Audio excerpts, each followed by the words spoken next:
Yo tout le monde, c'est Oxas, on se retrouve pour un donjon cette fois-ci Tulpa pour les nouveaux joueurs, voilà, pour savoir sur quel team, enfin type de team pardon, vous pouvez partir. Donc ça va être du Tulpa Infernal 4, donc comme toujours on vise les niveaux 16. Pourquoi je le rappelle pour ceux qui ne le savent pas, du niveau 1 à 16 c'est la même stratégie sur tous les donjons. Il faut juste respecter la mécanique du boss. En l'occurrence, le Tulpa a énormément de défense.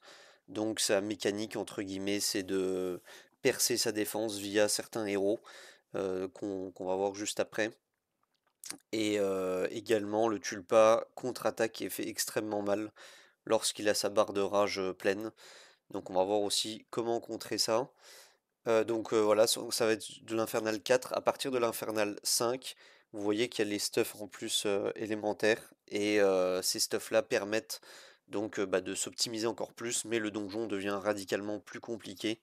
Et je pense que ça n'est plus possible vraiment en team free-to-play. Donc je continue ma tournée de vidéos team free-to-play. Dans celle-ci, on va voir le tulpa. Donc on a déjà vu le H, dans lequel vraiment c'est la priorité des priorités. Il faut farm le stuff red, c'est vraiment très important. Grâce à ce stuff red, on va pouvoir faire la witch et également le tulpa. Donc le tulpa, c'est parti, c'est pour maintenant. Donc on va se lancer une multi de 10, pourquoi pas. Donc je vous présente la team. Donc ici, c'est même des persos pas très optimisés. Je sors cette vidéo après la vidéo de la witch. Donc j'ai exactement le même stuff sur Larens. On peut changer le stuff Larens, pas obligé d'avoir ça précisément. Je ne connais plus la speed qu'il faut au minimum, mais je pense que la speed minimum est autour de 160. J'ai vu que ma Bella avec 169 speed a suffisamment de speed. Donc c'est vraiment pas un souci la vitesse sur ce donjon, donc pas besoin d'avoir une Larens aussi rapide que ça. Ensuite, un lutin rayonnant et un Connor, donc c'est deux persos qui sont simplement élites. L'Arens, d'ailleurs, je reviens sur l'Arens, c'est un légendaire qui s'obtient au 7ème jour de jeu dans le coffre. Donc vraiment gratuit, c'est offert à tout le monde, l'Arens. Et ensuite Bella. Donc pourquoi j'ai choisi Bella? C'est parce que c'est un héros fusionnable. Et ce héros fusionnable permet donc de vous donner un légendaire très très accessible qui donne un excellent lead pour le Tulpa et qui en plus possède de l'ignore def. Donc grâce à ça, on va pouvoir faire une équipe qui tourne tout à fait en automatique afin de tomber ce tulpa. Donc c'est parti, je vais vous montrer ça. Donc d'abord l'Arens qui pose le break def et ensuite qui va faire le S3, qui va donner des doubles attaques ainsi que le buff dégâts reçus en face. Et Bella qui va déjà one shot de mob en fait, littéralement. Vraiment simple, 3 avec la counter attaque, ça c'est un peu aléatoire, mais bon. Pourquoi pas. Ici Radiant Pixie qui amène Bella, forcément. Radiant Pixie amènera toujours le mob qui a le plus d'attaque dans votre team. Ici cette team est construite pour avoir un seul et unique DPS, et c'est Bella. Et on joue du coup un Connor plus une Larens en 7 fois. Donc je pense que le Connor est assez nécessaire sur le 7 fois, que vous aurez farmé au préalable sur la Witch. Donc vraiment il y a un ordre dans les donjons. Ne vous aventurez pas n'importe comment. Le Connor est remplaçable parce que vous avez d'autres sur le compte. Évidemment, j'ai pris de l'exemple de free-to-play, mais vous pouvez avoir n'importe quoi de feu qui est extrêmement fort. Un Garel, une Rosalie, Maëv ou je ne sais quel autre légendaire feu. Il y en a vraiment beaucoup des excellents qui pourraient compléter cette team. Ici, j'ai choisi donc un Connor. On va full focus boss en mono cible. Et vous voyez que cette Bella qui n'est pas book, il n'y a aucun book sur Bella dans cette team, je vous montre les stuffs après, a clairement midlife dès le tour 1, le tulpa. Donc je vous montre aussi, on est en focus boss. Elle est pas book et pas ascend, hein, elle a un A3, elle a un A3 à force de faire des sessions de summon, mais vraiment le A3 n'est pas nécessaire.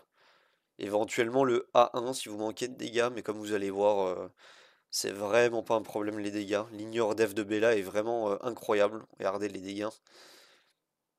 Et on peut pas trop mourir de dégâts, contrairement à ce qu'on pourrait croire, parce qu'on a les relances S2 et S3 de l'Arens et Voilà, ici on va voir un S2 de la reine, c'est de Connor, ce qui fait que on se refull vie à chaque tour. Donc là ici on a le Connor qui meurt, mais la Bella qui va terminer. Donc j'imagine que qu'on ne peut pas vraiment derp sur cette compo. Donc on va laisser en coulisses certainement. On va regarder de nouveau un combat, puis on passera sur les stuffs après. Voilà, Bella qui one-shot un gros ad, qui one-shot un petit avec la deuxième attaque de la Rens. Donc la Rens qui va S1, Radiant Pixie qui va S2, ce qui va amener Bella à attaquer. Et ici Bella qui termine même les deux mobs au final, grâce à la double attaque de la Rens.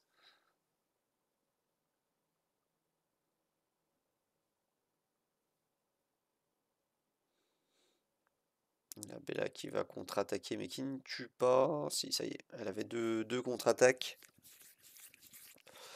Donc encore une fois, comme je le dis, vous pouvez remplacer Connor par beaucoup de choses. Je pense que le mieux en termes de free-to-play, c'est un Aurak Feu. Donc le perso Crisar épique Feu qui s'appelle Aurak, qui fait énormément de dégâts également au Tulpa, et que vous avez en free-to-play, hein, c'est un simple épique. Vous pouvez même le book. Moi ici, voilà, je voulais montrer qu'un Connor qui est même élite, ça passe tout autant. Voilà, la Bella qui a fait extrêmement mal. Ici, toute l'équipe qui va faire ses counter-attaques. Voilà, le Connor qui fait ses deux counters. On a du coup ici la Bella qui a fait ses deux counters. Radiant Pixie aussi. La Rens également. Donc la Rens qui utilise le sort de soin. Tout le monde est full donc elle peut S1. Radiant Pixie qui amène Bella en join attack. Voilà, le Connor qui va faire des S1. Bella qui va retaper et retaper. Et va même finir plus tôt que le donjon précédent. Donc on va laisser en auto se faire. Donc Tulpa niveau 16 ou H4 comme vous préférez. On va aller voir du coup les stuffs des personnages qui sont vraiment basiques, hein. J'ai pas voulu aller chercher bien loin. Je sais que je m'adresse à des joueurs qui cherchent à faire ça tout simplement. Voilà, donc on a un Radiant Pixie qui n'est pas full glyph d'ailleurs, je l'ai vraiment pas respecté moi. Pas full glyph, bon il est full skill up quand même. On n'a pas de relique, hein, j'en ai une, mais voilà, c'est 7% d'attaque, tout ça, mais elle est pas montée, elle sert à rien, c'est comme s'il n'y en avait pas. J'ai volontairement mis sur Radiant Pixie, ne vous occupez pas des sets des pièces, full broken set. Donc aucun set, pas de raider, aucun set, rien. C'est vraiment, on cherche les stats, et en l'occurrence sur Radiant Pixie, on va chercher des PV et de la vitesse. On voudra qu'il joue avant Bella, et également qu'il ait, comme là, 16 000 PV, ça a l'air de suffire pour tanker un coup du Tulpa, en tout cas, pour le début. Pas besoin de plus de stats que ça. Donc voilà pour Radiant Pixie qui est évidemment lui full book. Donc c'est un élite. Je vous invite à aller voir d'ailleurs les vidéos de tier list des élites que j'ai faites. Probablement le meilleur élite à aller book. Vraiment excellentissime Radiant Pixie, surtout si vous êtes nouveau joueur. Vous pouvez investir les yeux fermés sur ce héros, il est vraiment excellent. Et justement, belle transition d'élite pour un second élite à aller, que j'ai pas respecté non plus, hein. Il est pas du tout full glyph. Est-ce qu'il est skill up? Oui. Un autre élite qui s'appelle Connor, donc là encore il est que niveau 50, donc c'est vraiment facile hein, d'atteindre le niveau 50. Et ici donc on va aller chercher un 7 fois qu'on aura obtenu dans le donjon de la Witch, en farmant la Witch, hein, si vous respectez bien l'ordre. Donc c'est plutôt important qu'il ait un 7 fois, essayez de lui mettre une bonne base d'attaque. Plus il a d'attaque, plus il peut éventuellement mettre du shield sur son équipe grâce aux 7 fois. Parce que Connor est un des rares healers qui scale sur son attaque et non sur ses HP. Là encore, il est une relique, mais vraiment sans conséquence.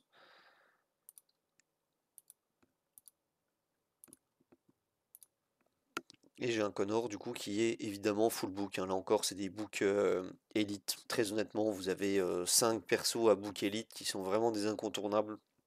Notamment Connor et Radiant Pixie qui sont dans cette team. Donc allez-y, les yeux fermés là-dessus. Et on passe donc légendaire feu, donc on va aller très vite, hein, c'est exactement la même Larens que en Witch. Donc avec les mêmes reliques qui ne servent à rien, comme j'ai dit en Witch, j'aurais pu les retirer. Et en termes de stuff, c'est exactement la même chose, c'est un foie plus raider avec la speed. Pas besoin d'avoir autant que ça en tulpa. Et enfin on passe donc au dernier perso qui est Bella. D'ailleurs qui est pas full glyph non plus, hein, je l'ai pas respecté Bella. Elle est full skill up quand même. Aucun book sur Bella. Et ici, je regarde juste ce que j'ai mis comme relique. Normalement, relique bleue, voilà, attaque flat, donc c'est vraiment vraiment nul. Rien qui la booste hormis les dégâts bois ici. Et j'ai choisi du coup de lui mettre un assassin guerrier, pardon, oui c'est ça. Assassin guerrier. Là encore, aucune nécessité de d'avoir autant d'attaques. Pardon. Autant d'attaques ou autant de DCC. Il faut simplement qu'elle soit dernière à jouer de l'équipe et qu'elle ait 100% de crit. Pas grave si vous n'avez pas autant de stats. Pas grave si vous en avez plus. Voilà, je pense que le set assassin est indispensable également. Le set guerrier, pas forcément, mais le set assassin peut être indispensable dans la mesure où, évidemment, on vient de farm la witch, donc on va avoir un set assassin qui augmente vraiment beaucoup les dégâts. Donc n'hésitez pas à lui équiper. Et voilà, je pense qu'on a fait le tour pour Bella. Et donc on va aller revoir les runs. Donc on va achever la run en cours.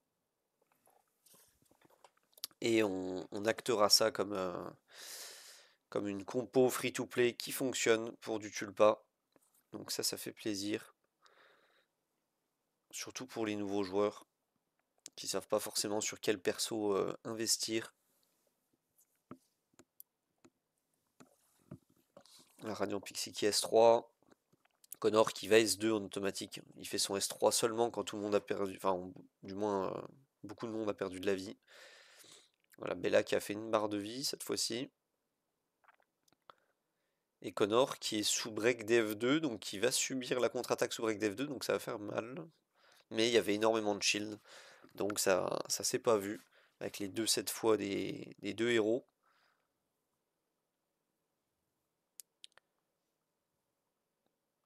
Ok, on arrive au bout du shield pour Connor. Ici la Bella qui va attaquer deux fois. Alors est-ce que Connor va soigner? Non, tout le monde est full vie, donc il a vraiment aucune raison de soigner, il va continuer à faire des S1. Et Bella qui va terminer. Donc voilà pour la run Tulpa. J'espère que la vidéo vous a plu.